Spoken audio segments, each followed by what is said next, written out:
Assalamualaikum warahmatullahi wabarakatuh. Alhamdulillah wassalatu wassalamu ala Rasulillah Sayyidina Muhammadin bin Abdullah la haula wala quwata illa billah amma ba'd. Yang saya hormati mahasantri pesantren mahasiswa diniyah Fakultas Ekonomi dan Bisnis Islam YN Surakarta yang berbahagia dimanapun saja berada. Alhamdulillah pada kesempatan ini bisa bertemu lagi untuk bersama-sama belajar tentang fikih. Sebagai seorang mahasantri, sebagai seorang mahasiswa dan santri di YN Surakarta, kita punya tanggung jawab untuk memiliki kemampuan dan keahlian di dalam bidang fikih, karena memang bidang ini sangat penting bagi kita sebagai seorang muslim dan bagi kita sebagai seorang calon sarjana lulusan YN Surakarta. Nah, pada kesempatan ini ada beberapa materi tentang fikih yang akan saya sampaikan. Ada 5 hal. Yang pertama adalah pengantar belajar fikih. Nah, pengantar belajar fikih ini nanti akan mengkaji tentang apa saja sejarah dan fikih itu sendiri. Karena kalau tidak mengenal maka tidak sayang.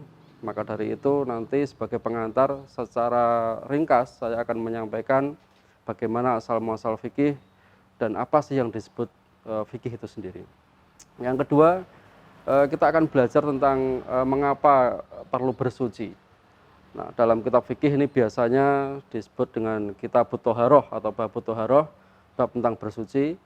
Mengapa ini perlu dipelajari di awal? Karena mayoritas ibadah itu mensyaratkan kita dalam keadaan suci.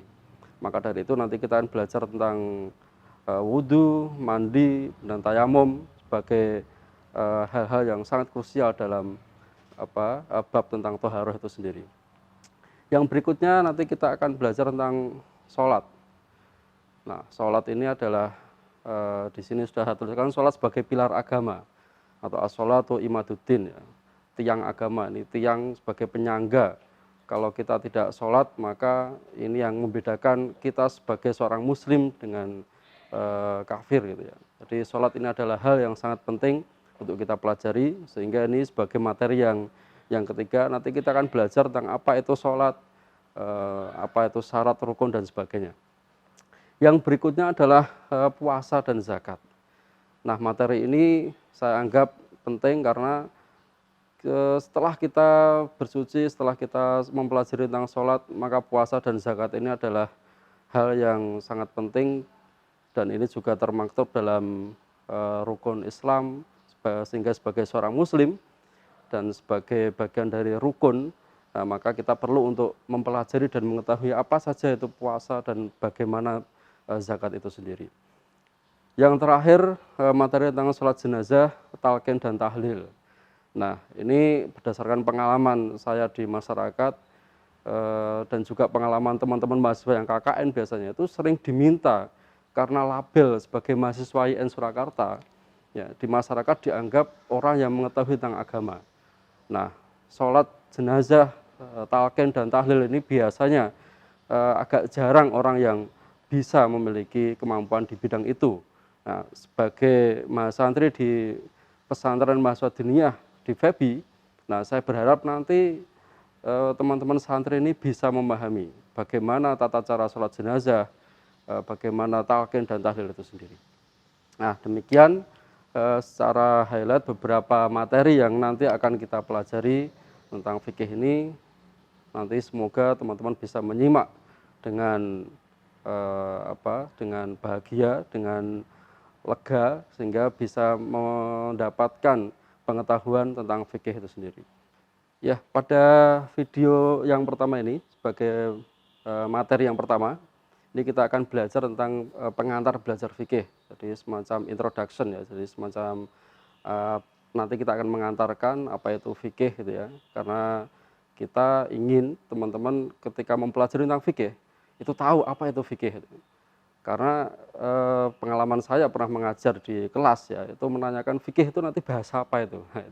Jadi apakah bahasa Indonesia, apakah dari bahasa Arab atau bahasa Jawa, kita harus tahu sehingga ketika nanti ditanyakan di masyarakat, ya fikih itu apa, ya, teman-teman santri ini bisa menjelaskan apa yang dimaksud dengan fikih.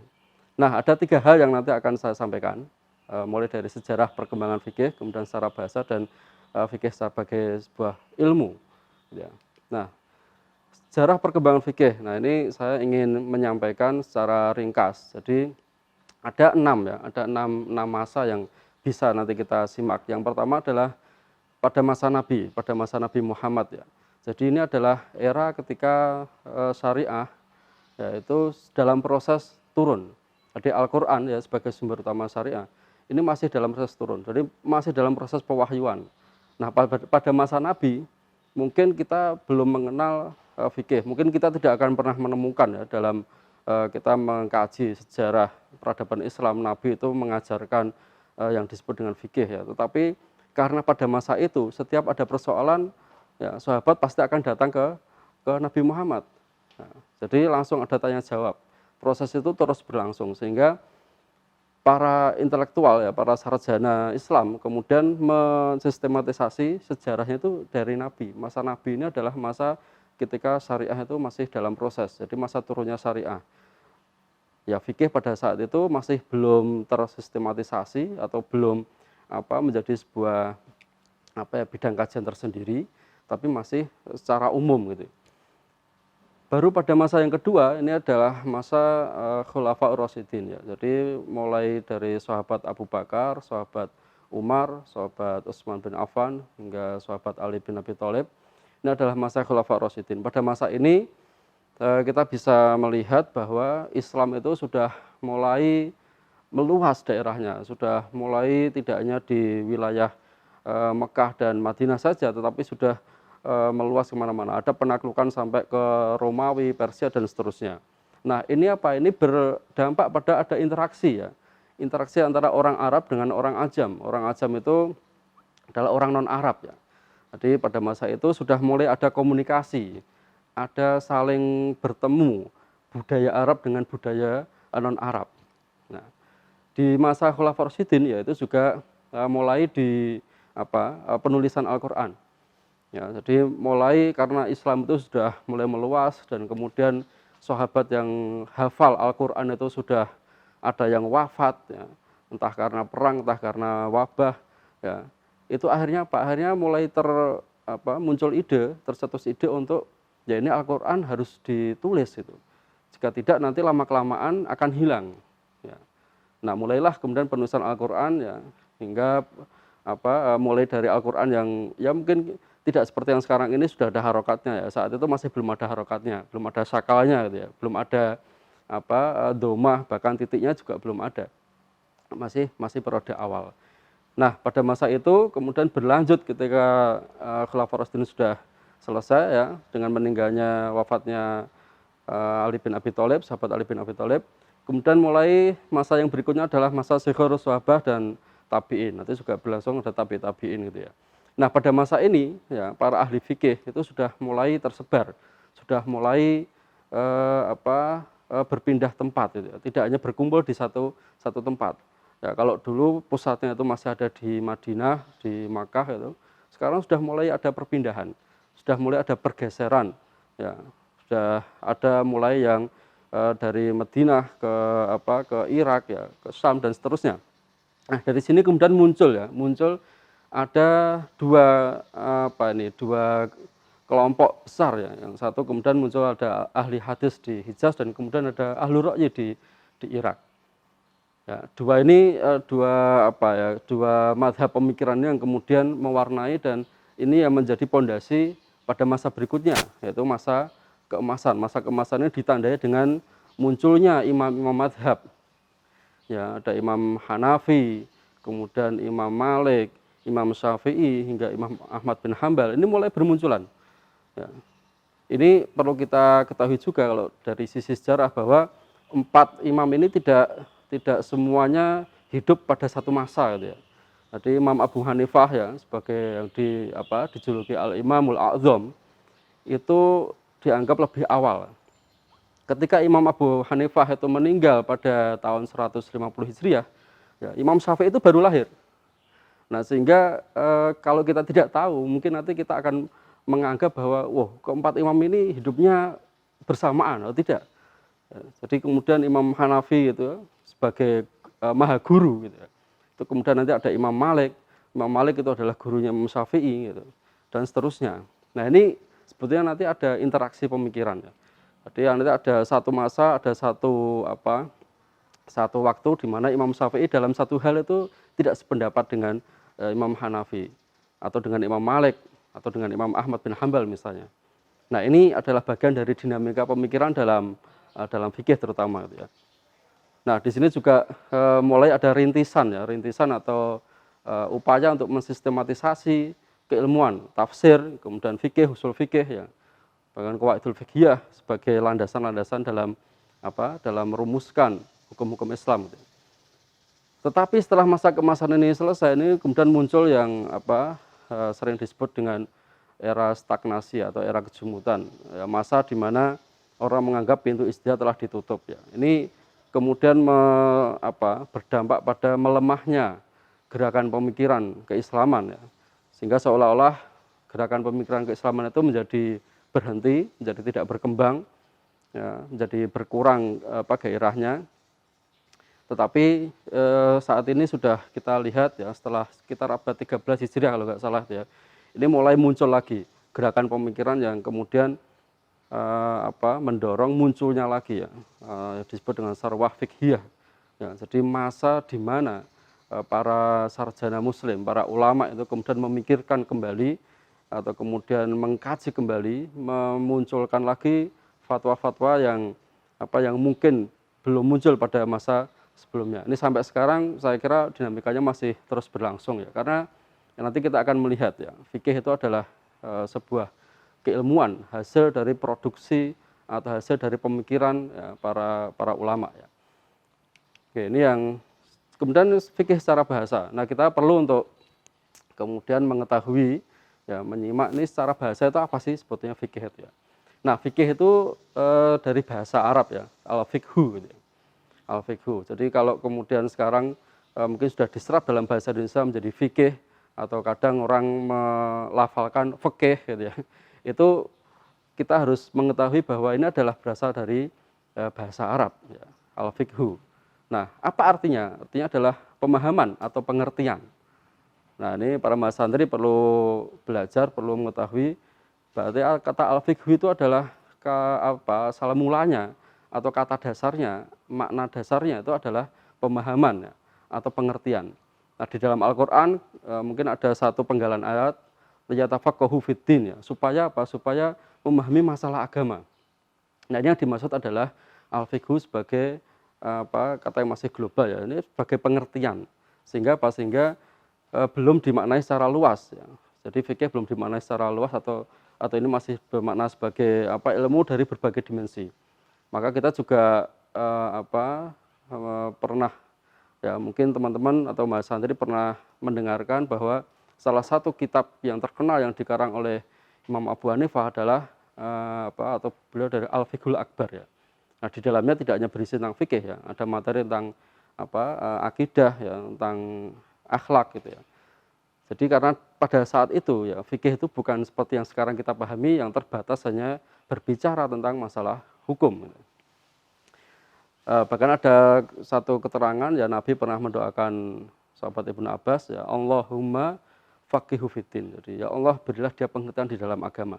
Nah, ini kemudian dilihat fikih ini adalah atau al-fiqhu ini berarti bagaimana pengertian atau pemahaman. Nah, sebagai ilmu ya, ini ada beberapa aspek yang perlu kita cermati ya. Jadi sebagai sebuah ilmu, maka fikih itu punya metode atau cara ya, cara untuk merumuskan.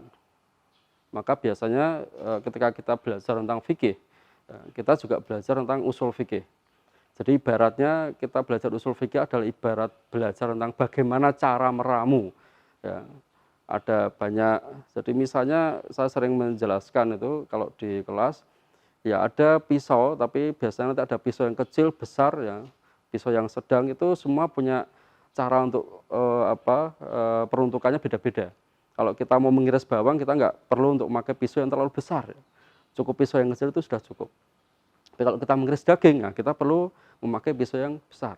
Nah, itu tentang cara. Nah, fikih adalah sebagai sebuah ilmu, ya, itu adalah ada metode, ada caranya. Nanti kita akan mengenal ada metode kias, ya, istihsan dan sebagainya. Nah, ilmu tentang apa? Ilmu tentang hukum-hukum syar'i.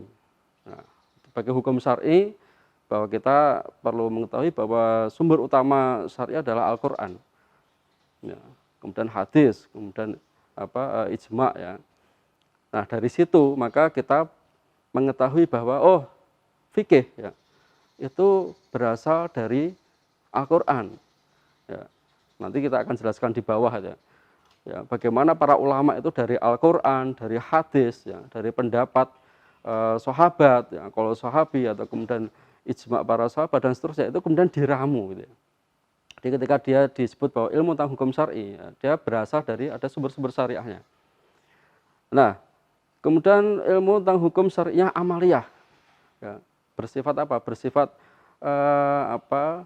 praktisnya, ya. Jadi dia, nah, ini kita bisa melihat kata amaliyah menunjuk pada perbuatan manusia, ya. Sehingga yang menjadi objek itu adalah perbuatan dan bentuk ibadah atau muamalahnya, ya. Nah, dari sini nanti kita akan melihat bahwa ya fikih lebih banyak berbicara tentang ya hubungan-hubungan atau praktek atau apa yang kemudian dilakukan oleh manusia.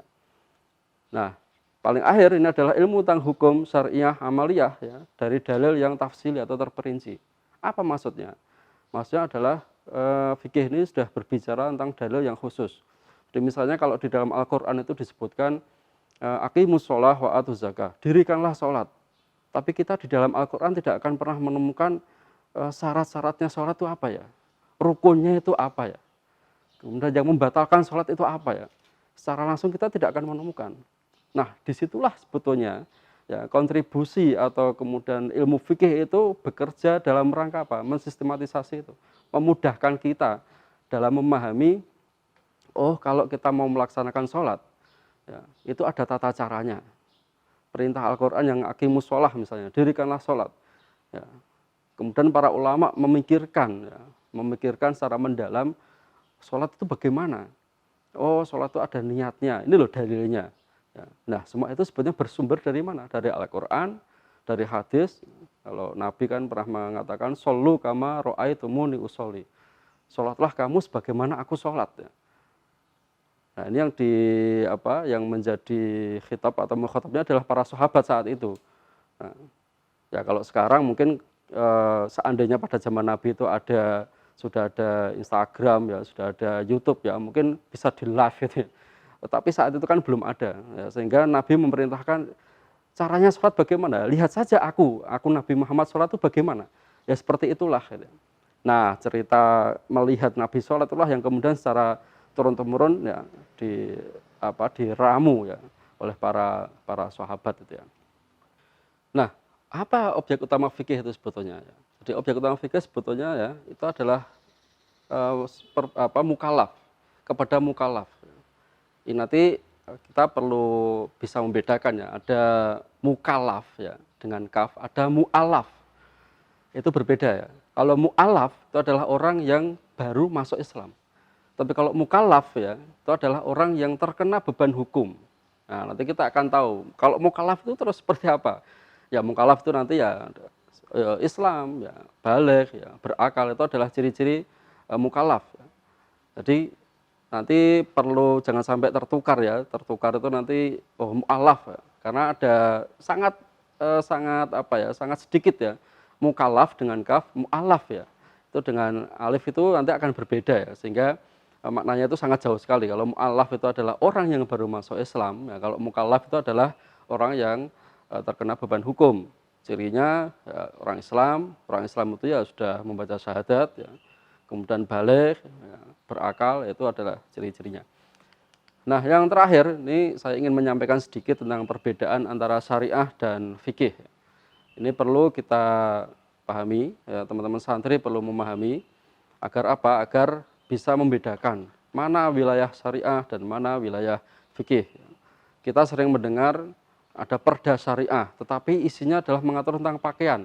Nah, itu kira-kira kalau dalam pandangan saya ini ada sesuatu yang kurang pas gitu ya. Nah, coba kita perhatikan. Ya, syariah ya itu bersifat sempurna dan tidak akan pernah berubah. Ya.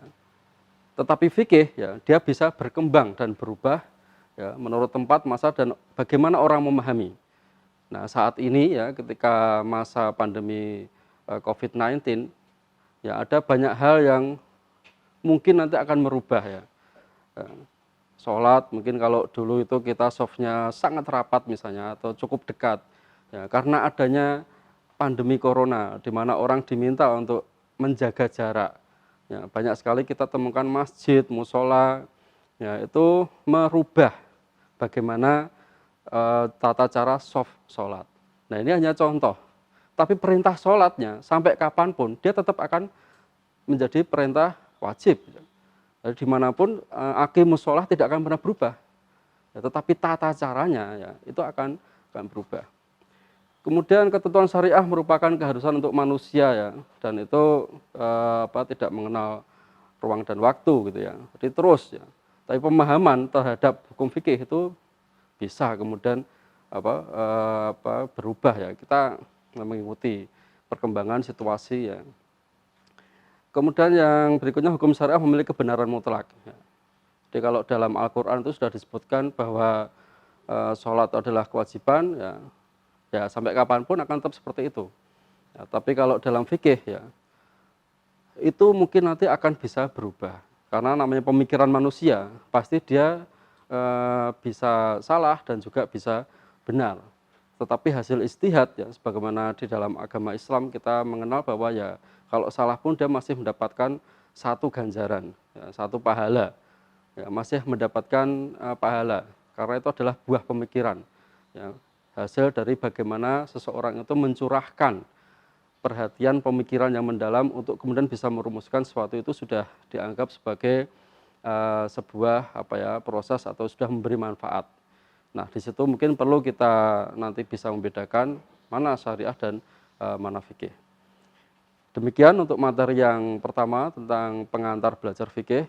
Ini semoga nanti teman-teman santri, ya, Mas Santri Febi bisa mendapatkan gambaran fikih itu kira-kira seperti apa. Nanti di video berikutnya kita akan belajar tentang bersuci. Untuk video kali ini saya cukupkan sekian. Wallahul muwaffiq ila aqwamit thoriq. Assalamualaikum warahmatullahi wabarakatuh.